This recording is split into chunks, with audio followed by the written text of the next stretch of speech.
Yo, what's up, guys? It's your boy Bernie here, and don't mind the mess right now. I just finished a workout because this Warriors game and this Kings game was too good to just work out during. So I'm just going to give my quick synopsis on it. I went live a little bit earlier talking about the Lakers game and also talking about the charge call, which again was another one tonight where I think a lot of people were very visibly upset about that call. But let's get started with this Warriors review. And I don't want this to be too long. Because I'm sure there's many other more qualified people that are going to talk about it. But the one thing that I thought the Kings did a really good job of was keeping the game close when they took really a lot of bad shots and their three-point percentage was terrible, but also they turned over the ball quite a bit in the first half.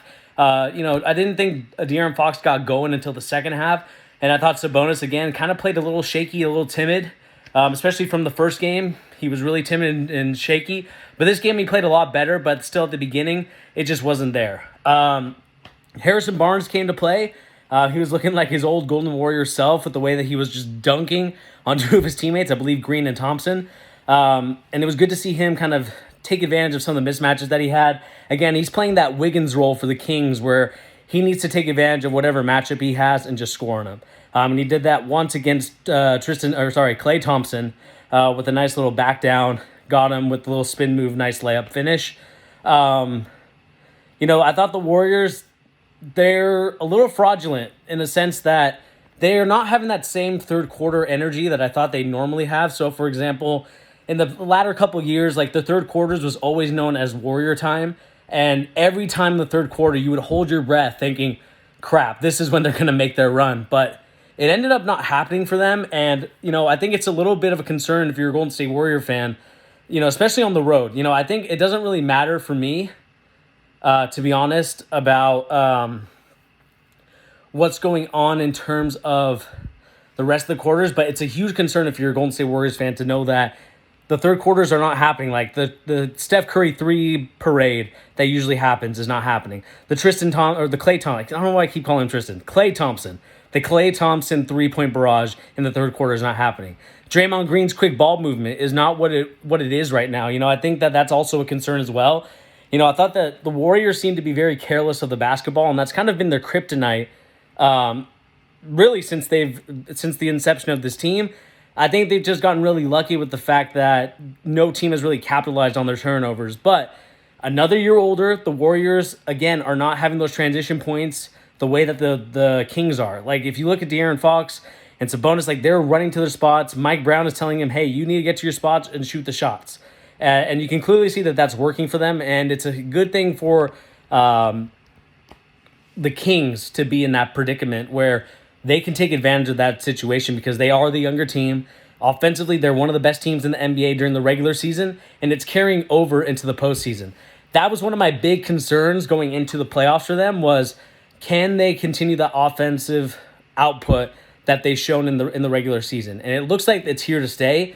Now it's about making those defensive stops and really limiting those turnovers, because I think if they were, obviously the shots go in, they're up by 20, 25 points. But those shots didn't go in. I would love them to get easier buckets. I think De'Aaron Fox driving to the hole is an automatic bucket. I also have to give flowers to De'Aaron Fox. I was kind of critical of that trade, and I'm going to eat crow on that one, and I will apologize to the Kings and, of course, De'Aaron Fox for doubting the ability of, being able to carry a team. It's clear and obvious that he can, and now we're going to see them hopefully close it out, maybe in 6 or 7 games. I mean, I think for this Warriors team, I think they needed to go 6, so they're going to need to steal a game on the road, but it is tough for them to steal a game on the road. Because I just don't think that they have the transition offense that they normally have, and they also don't have the three-point shooting and getting easy looks like they normally do. I know that they got a lot today, but again, it's a concern that they're not getting their usual layups around the rim. I think that's kind of the one thing that I noticed as well was that there was a lot of tough shots being made, and that's kind of what the Boston Celtics did last year in the NBA Finals to this Warriors team until we decided to capitulate and collapse. And, the Warriors took advantage of that. And so that's kind of the thing that I've noticed with the Kings team is that they are taking advantage of those tough shots and turning them into buckets. And it's also the turnovers too. I think that the points off turnovers, I believe the Kings are leading in the series. I don't really have the stats to confirm that. But what I will say for the Golden State Warriors moving forward, they're going to need to create easy buckets for themselves. They're going to need to create easy turnovers and scoring off those turnovers because, again, they get in those predicaments, they can get in those situations, but they need to finish and get that stuff done. I think for me, Jordan Poole has kind of been a non-factor for them, and that's also another big issue because he's a guy that you need him to give you those points and give you those assists and all that stuff. But, man, he was terrible tonight. I mean, it was kind of one of those things where, he couldn't make a layup. He was, kind of all over the place with his layups, flopping all over the place, too forward on his toes. Like, it was actually kind of a little bit sad because I know how good Jordan Poole can be, but he didn't play like the Jordan Poole that we're used to seeing. I know that Malika Andrews was not in the stands, and that's obviously the reason why he wasn't playing very well. I'm just kidding, by the way. But, obviously he didn't play very well tonight. He had a really terrible turnover driving to the right-hand side, tried to throw it to, I believe, Klay Thompson in the corner and completely threw it into Rose Ed.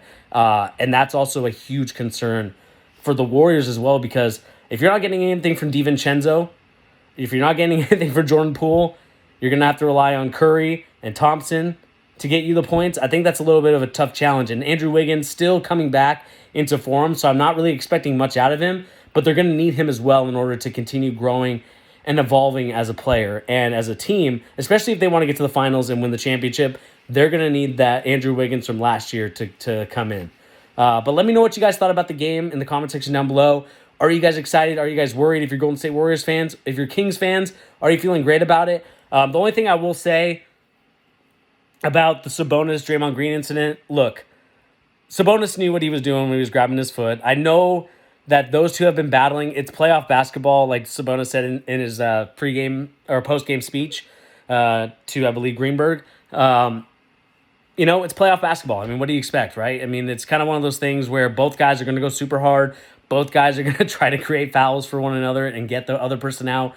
And again, it kind of goes to show that composure is one thing that I think the Kings can take advantage of in the sense that Sabonis is a very composed dude. He's not really going to do a lot of outlandish things like Draymond Green can potentially do in terms of, Draymond Green sticking his butt out, trying to get Sabonis into the foul. But to me, I don't know, man. I'm super frustrated with kind of the way that these players continuously complain to the refs. It's like, it's playoff basketball. At the end of the day, that the level of intensity ramps up. And one thing that I will say is what I would love for the NBA refs to do is to call it the NBA playoffs in the regular season, because I think it's lazy refereeing to just say and just go through the motions. Like, actually referee the game like you would the playoffs. Again, I'm not saying call every single handshake, every single foul. Don't let everything go, but be consistent with your calls, because I think that's the problem. And it happens at the high school level, it happens at the college level, and it happens at the NBA level. Keep it consistent, and I think there will be no complaints from anybody. But the problem is that it's so different from the playoffs to the regular season, and I know that's because in the playoffs, you want the intensity to be there. You want them to be a little bit more physical.